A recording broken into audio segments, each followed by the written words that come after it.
नमस्कार विद्यार्थी मित्रांनो, ऑफिसर अकॅडमी या ऑनलाईन प्लॅटफॉर्मवरती सर्व विद्यार्थी मित्रांचं मी सहर्ष स्वागत करतो. आज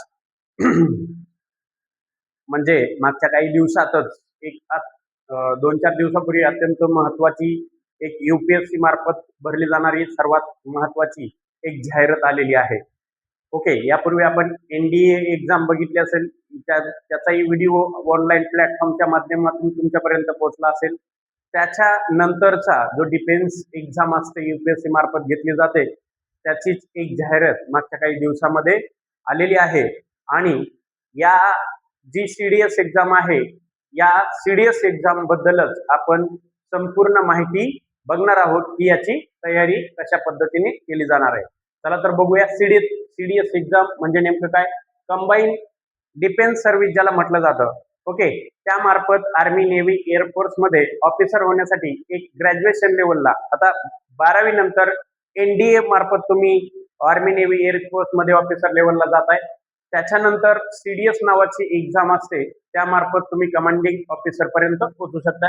आता या ठिकाणी बघू शकतो की आपण यामध्ये की जर पाहिलं आपण तर CDS एक्झाम कशा पद्धतीने होते, पॅटर्न कशा पद्धतीने होते, याची सगळी माहिती आजच्या सेशन मध्ये आपल्याला बघायची आहे. ठीक आहे, तर आता आपल्याला सगळ्यात पहिला मुद्दा क्लिअर करायचा आहे की या CDS एक्झाम मध्ये सगळ्यात पहिला मुद्दा आहे की CDS एक्झाम म्हणजे नेमकं काय. तर या ठिकाणी बघू शकता, कंबाईन डिफेन्स सर्व्हिस एक्झाम दरवर्षी UPSC मार्फत ही एक महत्वपूर्ण जाहिरात डिफेन्स दलामध्ये येत असते. आता यामध्ये आपण बघू शकतो की कशा पद्धतीने टर्म्स आहेत. ठीक आहे, या ठिकाणी पहिले आपल्याला दिसतोय नंबर 1 ला IMA म्हणजे काय बघा, इंडियन मिलिटरी अकॅडमी. म्हणजे या CDS एक्झाम मधून आर्मी मध्ये तुम्ही ऑफिसर म्हणून जाऊ शकताय. दुसरा आहे सेकंडरी मध्ये INA इंडियन नेव्हल अकॅडमी, म्हणजे नेव्ही मध्ये तुम्ही ऑफिसर म्हणून जाऊ शकताय. तिसरं या ठिकाणी पाहायला मिळेल तुम्हाला AFA air force. Okay, air force academy किंवा एअरफोर्स मध्ये तुम्ही ऑफिसर म्हणून जाऊ शकता. म्हणून या ठिकाणी पाहू शकतो, याला आपण म्हणतो CDS एक्झाम असं म्हणतो. ओके, त्याची नुकतीच एक जाहिरात आलेली आहे. साधारणतः 451 पोस्ट ऑल इंडिया लेवलला भरल्या जाणार आहेत आणि अत्यंत महत्वपूर्ण जाहिरात मानली जाते. आपण UPSC मार्फत जर गेलो, आपण मागच्या व्हिडिओमध्ये UPSC बद्दल काही ठिकाणी माहिती पण पाहिलेली आहे की UPSC मध्ये 12th लेवलला एक परीक्षा असते. ओके, त्याला आपण काय म्हणतोय, NDA एक्झाम. ठीक आहे, म्हणजे हे 12वी पास मध्ये NDA ची परीक्षा देऊ शकताय. ग्रॅज्युएशन झाला तर CDS नावाची एक्झाम आहे डिफेन्स सर्व्हिस मध्ये जाण्यासाठी. आणि ग्रॅज्युएशन झाला तर UPSC ची सर्वात महत्वाची एक्झाम, ज्याची आज नुकतीच परीक्षा झालेली आहे, त्याला आपण UPSC सिव्हिल सर्व्हिस एक्झाम असं म्हणतो. ओके, तर अशा पद्धतीने एक UPSC चा फॉर्मॅट आपण मागे कधीतरी पाहिला असेल, आपल्याला माहित असायला पाहिजे की कशी तयारी. ओके, आता या ठिकाणी बघा की CDS एक्झाम मध्ये जाण्यासाठी कुठला क्रायटेरिया आहे. ओके, तर एज लिमिट असेल, क्वालिफिकेशन असेल, त्याची माहिती या ठिकाणी आपण बघू शकतोय. ओके, सगळ्यात महत्वाची गोष्ट आहे या ठिकाणी की तुम्ही भारताचं नागरिक असायला पाहिजे नॉर्मली. ओके, त्यानंतर ग्रॅज्युएशन कंप्लीट असायला पाहिजे. कोणत्याही एका रिकॉग्नाइज्ड युनिव्हर्सिटीमध्ये तुम्ही कोणत्याही शाखेमध्ये ग्रॅज्युएशन असणं कंपल्सरी बंधनकारक आहे. या ठिकाणी बघू शकता एज लिमिट या दिलेलं आहे. मिनिमम 19 वर्ष कंप्लीट पाहिजे आणि जास्तीत जास्त 24 वर्ष. ठीक आहे, हे आर्मीसाठी ऑफिसर होण्यासाठी. त्या ठिकाणी बघू शकता नेव्ही मध्ये जर तुम्हाला ऑफिसर व्हायचं तर 2 वर्ष कमी दिलेली आहेत, म्हणजेच 19 वर्ष कंप्लीट, जास्तीत जास्त 22 वर्ष. ठीक आहे, त्यानंतर एअरफोर्स मध्ये जायचंय तर 19 ते 23 वर्ष. अशा पद्धतीचा एज क्रायटेरिया अगदी यंग जनरेशन ठेवलं जातं. आपण मागे NDAचाही पाहिला असेल की 16.5 ते 19.5 म्हणजे एज क्रायटेरिया खूप मॅटर करतो. या ठिकाणी लक्षात घ्या, ग्रॅज्युएशन झालं असलं तरी. ओके, नॉर्मली हा एज क्रायटेरिया आपल्याकडे असायला पाहिजे. या ठिकाणी नंतर आपण या CDS एक्झामची थोडीशी प्रोसिजर जी असते ती पाहू शकतो की CDS एक्झामचं नोटिफिकेशन हे ऑक्टोबर-नोव्हेंबर महिन्यामध्ये दरवर्षी येत राहतं. CDS एक्झाम ही जाहिरात जर आपण बघितली तर फेब्रुवारी मध्ये येते, परंतु लेट झाली. त्यानंतर CDS एक्झाम जे होते, ओके, मे किंवा जून मध्ये, त्याची जाहिरात थोडी लेट झाली. त्यानंतर CDS एक्झाम जी आहे ती ती सप्टेंबर मध्ये एक्झाम होत असते. त्यानंतर रिझल्ट ड्युरेशन हे 2 ते 3 महिन्यापर्यंत मर्यादित ठेवलं जातं. त्यानंतर इंटरव्ह्यू, त्याच्यानंतर डिक्लेरेशन, त्याच्यानंतर तुमचं क्लिअरेशन, त्याच्यानंतर फायनल मेरिट, अशा पद्धतीनं एक क्रायटेरिया सुद्धा असतोय आणि दिलेला त्या पद्धतीने जे काही एक टेंटेटिव्ह टाइम टेबल दिलेलं असतं त्या पद्धतीने नॉर्मली सीडीएस एक्झाम किंवा युपीएससी कॅटेगोरी पाहण्याचा प्रयत्न करत असते. हे देखील आपल्याला या ठिकाणी माहित असायला पाहिजे. ओके, यानंतर आपल्याला बघायचंय की सीडीएस एक्झामचा रिटर्न एक्झामची प्रोसिजर जी असते ती कशा पद्धतीने असते. मल्टिपल चॉईस क्वेश्चन असतात. ओके, मग ही एक्झाम कशा पद्धतीने होते, त्याच्यानंतर इंटरव्ह्यूचं जे शेड्यूल असते ते 5 दिवसाचं प्लॅनिंग असतं, ते पण आपल्याला या ठिकाणी पाहायचं आहे. नॉर्मली आपण जर या ठिकाणी बघितलं तर तुम्हाला रिटर्न एक्झाम मध्ये आर्मी, नेव्ही, एअरफोर्स मध्ये कुठे असेल तर रिटर्न एक्झाम मध्ये पॅटर्न आपल्याला समोर दिसतोय की कशा पद्धतीने एक्झाम घेतली जाते. साधारणतः या ठिकाणी बघितलं तर इंग्लिश सब्जेक्ट आहे 2 तास वेळ 100 मार्क्स असतात. त्यानंतर जीएस 2 तास वेळ 100 मार्क्स. त्यानंतर मॅथ आहे 2 तास वेळ 100 मार्क, म्हणजे नॉर्मली 6 तासात तुम्हाला 300 मार्काचे पेपर 3 पेपर सॉल्व्ह करायचे या ठिकाणी इंग्लिश, जीएस आणि मॅथ. त्याच्यानंतर सब्जेक्ट आहेत दुसरा रिटन एक्झाम मध्ये इंग्लिश पुन्हा 100 मार्क, जनरल नॉलेज 100 मार्क आणि परत तुम्हाला 200 मार्काला सामोरं जायचंय. नॉर्मली हे 500 मार्काची.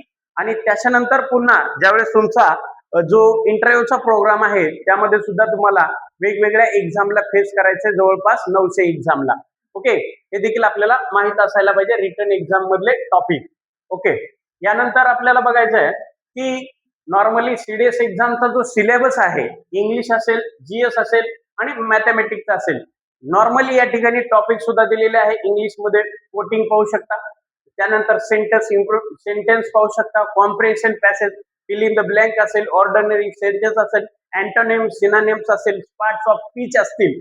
ओके, त्यानंतर या ठिकाणी बघू शकता की जनरल नॉलेज मध्ये कुठले कुठले सब्जेक्ट आपल्यामध्ये आहेत. करंट अफेअर्स नॅशनल आणि इंटरनॅशनल स्तरावरती विचारलं जात आहे, हिस्ट्री विचारलं जात आहे, त्यानंतर इंडियन जिओग्राफी असेल, त्यानंतर इंडियन पॉलिटी आणि कॉन्स्टिट्यूशन असेल, त्याच्यानंतर इकॉनॉमिक्स आणि फायर प्लॅनिंग असेल, सायन्स अँड टेक्नॉलॉजी असेल आणि डिफेन्सच्या रिलेटेड जे काही सिक्युरिटी एजन्सी असतात त्यावरती सुद्धा प्रश्न विचारले जाऊ शकतात. ठीक आहे, या ठिकाणी मॅथ्सचं नंबर सिस्टम असेल, एनआयडीटी असेल, अलिब्डा असेल, जिओग्रामेट्री असेल, ओके, टिग्रोमेट्री असेल, या ठिकाणी प्रोबॅबिलिटी असेल, टाइम, स्पीड आणि डिस्टन्स. ओके, म्हणजे नॉर्मली हे जे टॉपिक दिलेले आहेत हे सगळे कव्हर आपण करत असतो, शिकवत सुद्धा असतो विद्यार्थ्यांना. ओके, आता या ठिकाणी नंतर तुमचं इंटरव्ह्यूचा प्लॅनिंग असतो तो एसएसबी इंटरव्ह्यू 5 डेजचा प्रोग्राम असतो. यामध्ये 90 मार्क्स तुम्हाला देऊ शकतात. रिटर्न एक्झाम जसं आपण 300 आणि या ठिकाणी बघितलं तर 900 मार्क्सचा तुमचा 5 दिवसाचा प्रोग्राम आहे, म्हणजे टोटल 1200 मार्काची तुमच्या सगळ्या पद्धतीने परीक्षा होते, त्यानुसार मेरिट.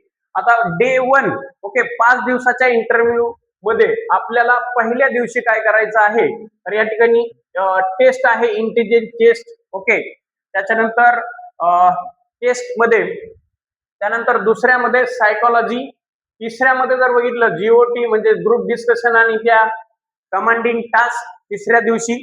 त्यानंतर फेस टू फेस इंटरव्ह्यू जो असतो तो 4थ्या दिवशी असतो. त्यानंतर 5व्या दिवशी तुम्हाला board comparison final merit announcement होतं आणि मेडिकल फिटनेस चेक केलं जातं. म्हणजे अशा 5 दिवसाचा हा प्रोग्राम असतो इंटरव्ह्यू पॅनलिस्ट मध्ये.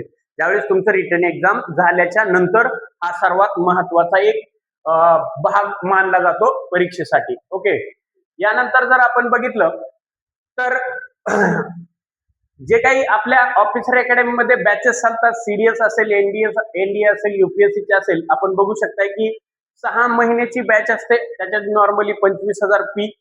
ओके, आणि त्यावेळी प्रिलियम्स, मेन्स सगळं धरून 40,000 फी घेतली जाते. त्यानंतर या ठिकाणी लाईव्ह बॅचेस पण तुम्हाला मिळतात. ड्युरेशन पिरियड मध्ये वेगवेगळे स्ट्रक्चर तुम्हाला पाहायला मिळतं ऑफिसर अकॅडमीच्या माध्यमातून. ओके, आता ऑफिसर अकॅडमी मध्ये अनेक सारे कोर्सेस चालतात. त्यामध्ये जर बघितलं तर युपीएससी मध्ये सिव्हिल सर्व्हिस एक्झाम असेल, एनडीए एक्झाम असेल, सीडीएस एक्झाम असेल. ओके, या सर्व एक्झामची तयारी या ऑफिसर अकॅडमी मध्ये अगदी तज्ञ फॅकल्टीच्या माध्यमातून केली जाते. एमपीएससी मध्ये गेलो आपण तर स्टेट सर्व्हिस एक्झाम असेल, कंबाईन ग्रुप बी, पीएसआय, एसटी, एएसओ ची असेल, ग्रुप सी ची एक्झाम असेल त्याची तयारी असेल. SSC मार्फत नुकतीच जाहिरात आलेली आहे CGL ची. ओके, त्यानंतर CHSL असेल, त्यानंतर मल्टीस्टाक असेल, ज्युनियर इंजिनियर असेल. ओके, या सर्व परीक्षा बँकिंग लेवलला PO आणि क्लर्कचे असेल, रेल्वेमध्ये NTPC असेल, ग्रुप डी असेल, नुकतीच आलेली सर्वात मोठी जाहिरात म्हणजे ALP असिस्टंट लोको पायलट असेल. या सर्व परीक्षांची तयारी घेतली जाते. त्यामध्ये तज्ञ शिक्षक तुम्हाला शिकवण्यासाठी नोट्स, टेस्ट सिरीज आणि सर्वात महत्वाचं ऑफिसर अकॅडमी ही एकमेव अकॅडमी आहे की एकदा फी भरल्यानंतर जोपर्यंत विद्यार्थ्यांचं सिलेक्शन होत नाही तोपर्यंत त्या विद्यार्थ्यांना शिकवते, टीचिंग करते, पाठबळ देते आणि त्या विद्यार्थ्यांचं सिलेक्शन होईपर्यंत. दुसरी एक महत्वाची गोष्ट आहे मी तुम्हाला या ठिकाणी सांगेल.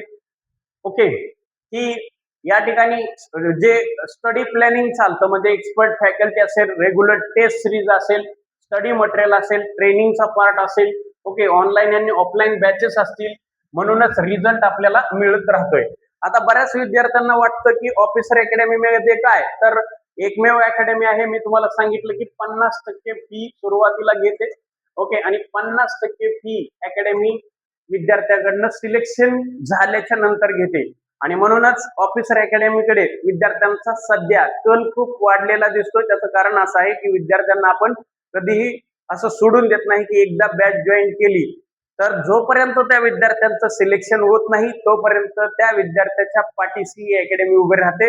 त्या विद्यार्थ्याला जी पण अडचण येईल मग त्या अडचणी दूर करण्याचं काम या ठिकाणचा प्राध्यापक करत राहतो. जर तुम्हाला ऑफिसर अकॅडमी मध्ये खात्री करून घ्यायची असेल तर एक वेळेस नक्कीच ऑफिसर अकॅडमीला भेट द्या, लेक्चर अटेंड करा, मग तुम्हाला जाणून होईल. दुसरी गोष्ट आहे की सुरुवातीला फी भरायची गरज नाही.